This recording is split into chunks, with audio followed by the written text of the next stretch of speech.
And finally this week is Ghost Town, directed by David Koepp and starring Ricky Gervais. And if you don't know who Ricky Gervais is, you need to watch more BBC because he's very funny, or the Showtime series Extras, or the original Office. I mean, he's a big star in Britain, and he's had some supporting roles in the U.S. He had a pretty funny one in Night of the Museum, but this is his first starring role, and he really does carry the movie well. And he plays a dentist, and sort of a misanthropic dentist. And I think he's a dentist because he can shove things into people's mouths and they can't talk to him. So he can pretty much avoid human contact all the time. But then he goes in for a colonoscopy, and because he doesn't really want to be conscious during the procedure, he gets general anesthesia, and long story short, he dies a little bit, as the hospital lawyer puts it. And afterward, he can see and speak with ghosts.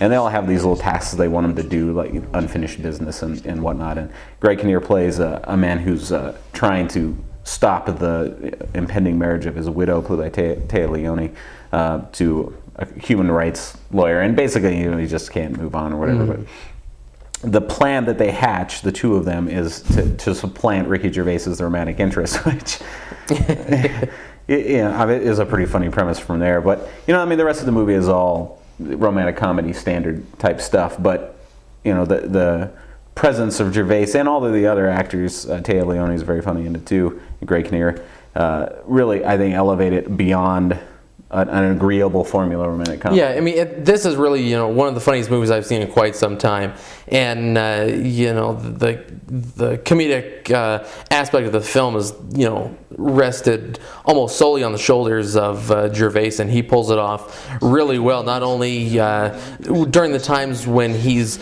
trying to be funny and woo Téa Leoni, but also in the times where he's using his just spot on comedic timing to kind of be the jerk and try to alienate people away from him. Yeah, that's really why he's so good in this movie. He isn't trying to be funny. He's not doing pratfalls, goofy faces and stuff. I mean, it's just the character is funny without the actor trying to be funny. Yeah. And I mean, that's a well-written script, and certainly Gervais has got amazing timing.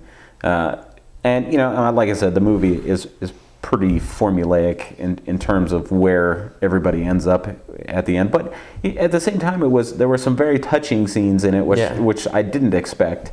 And it's the performances are all much better than average. And Kristen Wiig, who plays the surgeon, she only has 2 scenes in the movie, but and she's had some supporting roles, usually like 1 or 2 scenes in other movies. She's always very funny. She's very funny in this. So make sure you check it out and keep an eye out for her scene. Yeah. And we'll be right back with our weekly wrap-up.